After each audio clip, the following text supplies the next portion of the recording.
Et salut. Une très bonne nouvelle pour commencer, c'est que les otages israéliens vont prochainement être libérés. Ça, c'est vraiment une très très bonne nouvelle. Emmanuel Macron se réjouit de cette libération prochaine des otages.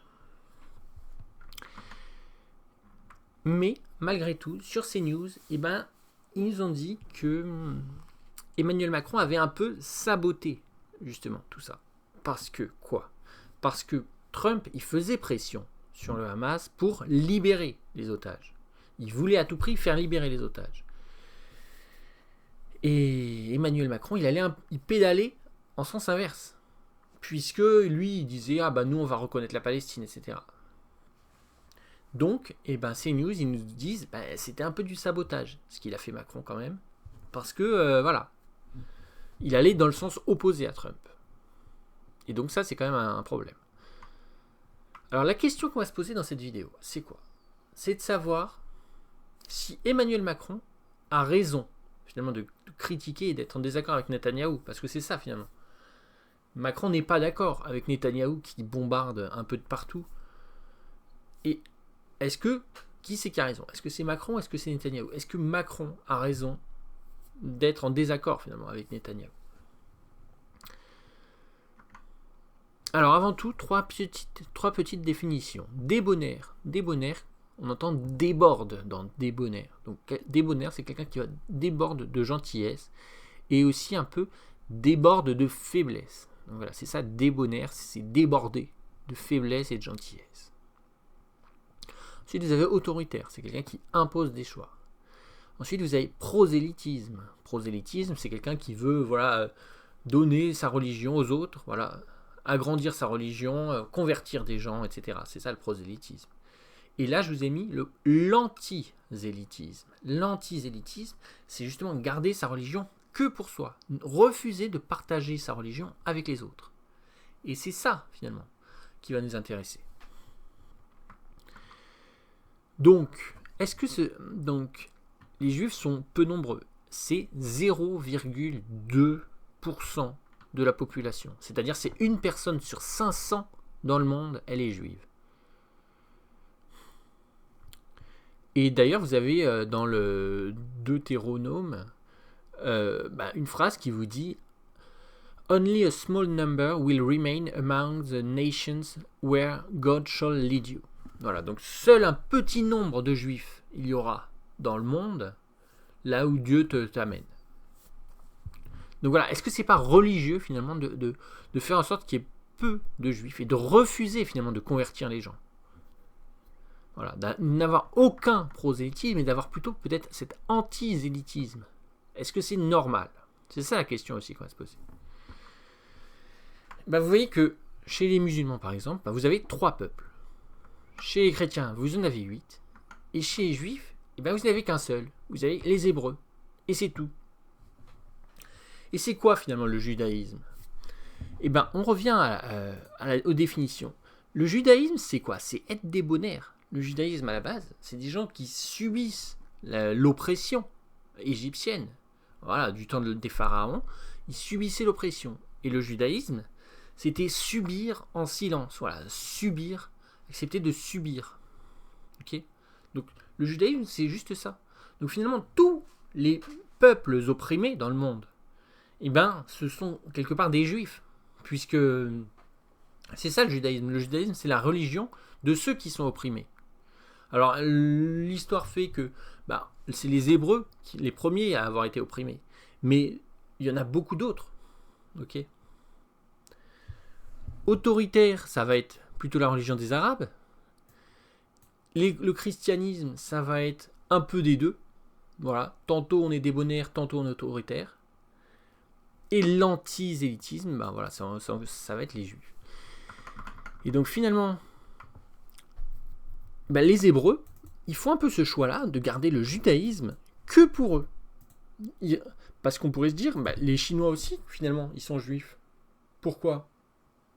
En 1940, ils ont subi énormément de choses. Ils ont subi des vivisections, ils ont subi la famine, ils ont subi l'invasion des Japonais. Ils ont tout subi. C'est aussi un peuple très opprimé, le peuple chinois. Alors pourquoi il n'aurait pas le droit lui aussi d'être juif, tu vois? Parce que finalement, le judaïsme, c'est ça, c'est la religion des opprimés. Ça ne peut pas appartenir exclusivement aux Hébreux, tu vois. Les Hébreux, c'est ça qu'ils voudraient. Ils voudraient que le judaïsme, ça appartienne qu'à eux. Mais les religions, ça marche pas comme ça. Les religions, ça appartient à plusieurs peuples, tu vois. À chaque fois, les religions appartiennent à 3 peuples, à 8 peuples, etc. Et le judaïsme devrait fonctionner ainsi, devrait fonctionner de la même façon. C'est-à-dire, il devrait y avoir un prosélytisme pour convertir les Chinois, leur expliquer un peu le judaïsme, les bases, et puis après ils l'arrangent à leur sauce, mais au moins avoir cette religion commune et avoir finalement une complicité aussi, parce que quand vous avez la même religion, vous pouvez plus facilement faire des échanges commerciaux, etc. Donc c'est triste que les Hébreux refusent finalement de partager leur religion avec les autres. Ils pourraient partager leur religion avec les Israélites. Voilà. Et aussi, d'ailleurs je les ai pas mis, mais les Amérindiens, ils ont subi des dizaines de millions de morts. Quand les colons sont arrivés et qu'ils ont amené des maladies, il y a des dizaines de millions d'Amérindiens qui sont morts. Et là, et à nouveau, quand tu es un peuple opprimé, la religion que tu aimes, c'est le judaïsme, finalement. Donc c'est ça, finalement. Peut-être que Macron a raison, parce que Netanyahou fait pas les bons choix. Parce que les bons choix, ce serait de partager le judaïsme avec d'autres peuples. Voilà, avoir des alliés. Tu vois, si tu veux des alliés, il faut te les créer. Si tu partages le judaïsme avec les Chinois, la Chine va devenir ton allié. Si tu partages le judaïsme avec les Israélites, ils vont devenir tes alliés. Si tu partages le judaïsme avec les Amérindiens, ils vont devenir tes alliés. Si tu veux des alliés, il faut te les créer, tes alliés. Si tu peux pas faire le choix d'être un anti-zélite, là, d'avoir de l'anti-zélitisme, et ensuite dire « Ah oui, mais on est seul au monde, gna gna gna. » Voilà. Whine, comme on dit en anglais, c'est-à-dire se plaindre, gémir, gna gna gna. Non.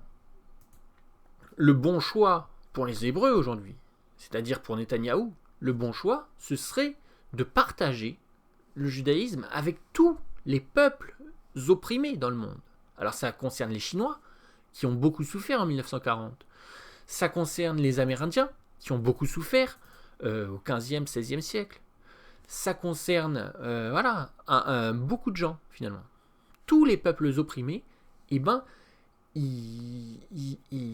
seraient enrichis par le judaïsme. Et donc c'est triste que Netanyahou ne fasse pas ce choix. Et donc quelque part, Macron a raison d'être opposé avec Netanyahou, parce que Netanyahou fait pas les bons choix, parce que le bon choix, c'est pas de s'ostraciser, je sais pas comment on dit, mais c'est pas de garder exclusivement son judaïsme pour soi, tu vois. Le judaïsme n'appartient pas à un seul peuple. Aucune religion n'appartient à un seul peuple. Le judaïsme, c'est une religion, et une religion, c'est fait pour justement faire des coalitions entre les peuples. Donc c'est ça l'erreur que fait Netanyahou aujourd'hui. Et il peut s'en prendre qu'à lui-même. Voilà, parce que des peuples opprimés, c'est pas ça qui manque. Et les peuples opprimés, c'est par définition, c'est les alliés des Hébreux.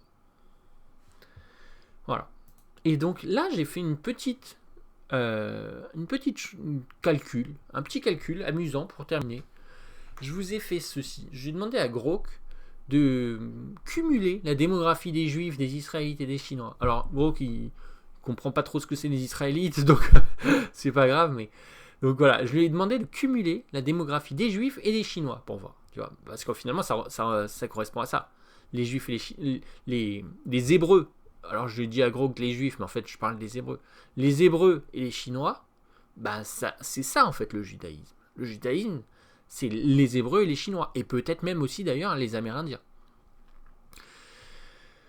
Donc, j'ai demandé ça à Grok pour m'amuser. Et il m'a dit, il y aurait à peu près 1,4 milliard de personnes qui seraient juives avec cette définition-là.